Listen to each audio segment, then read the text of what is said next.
Welcome back to Books with Duddy. We are back with another one, another thriller, because I heard about this book. I think it's going to be in a movie, or be a movie, or on Netflix soon, something like that. So I decided to look it up, and it sounded awesome, and that is The Housemaid by Freida McFadden.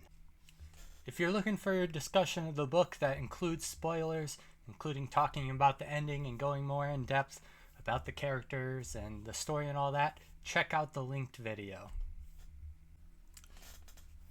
Welcome back to Books with Duddy. We are back with another one, another thriller, because I heard about this book. I think it's going to be in a movie, or be a movie, or on Netflix soon, something like that. So I decided to look it up, and it sounded awesome. And that is The Housemaid by Freida McFadden.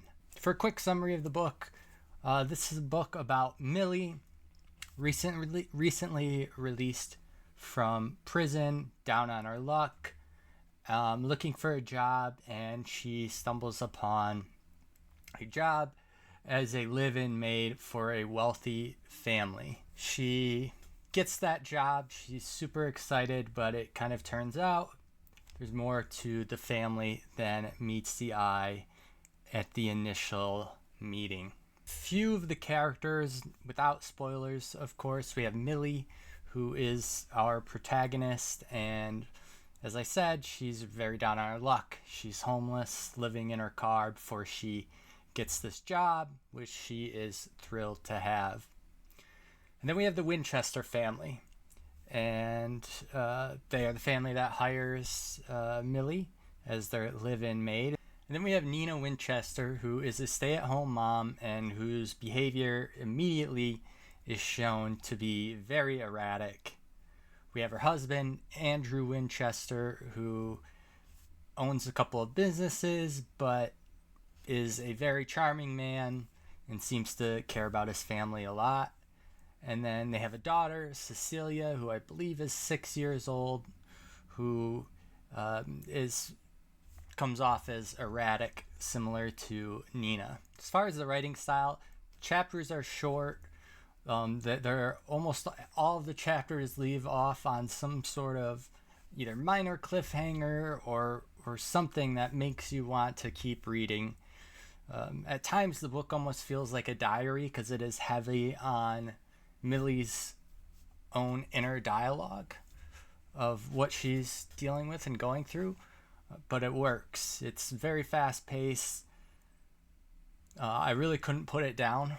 Once I got about, I don't remember, but I don't know, maybe a tenth of the way into the book, I couldn't put it down. And this is a book that doesn't just rely on, one major twist.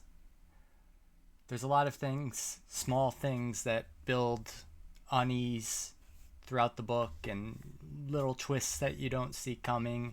And there are some big twists as well that come later, but there are some books that kind of rely on just one big twist happening at the end, and this is not one of those books. So there are some things that I really liked about this book, and one of them was Millie.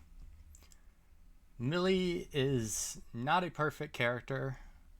She's a flawed person, but she feels like a real person, someone who's trying to turn their life around and, is willing to put in the work that it takes to do so. And then the other characters are really interesting as well. I mentioned the Winchesters, and there's some other characters that come into play a little bit later that are also, I think, pretty nuanced and just interesting characters to learn about. And then I mentioned this earlier, but the way that kind of secrets or twists unfold, kind of more like a drip rather than all just pouring out at once. Although there are times when a lot pours out at once, but it's just very engaging throughout the whole book. And this kind of goes along with the secrets, but just the way that the dread in the book steadily builds. You see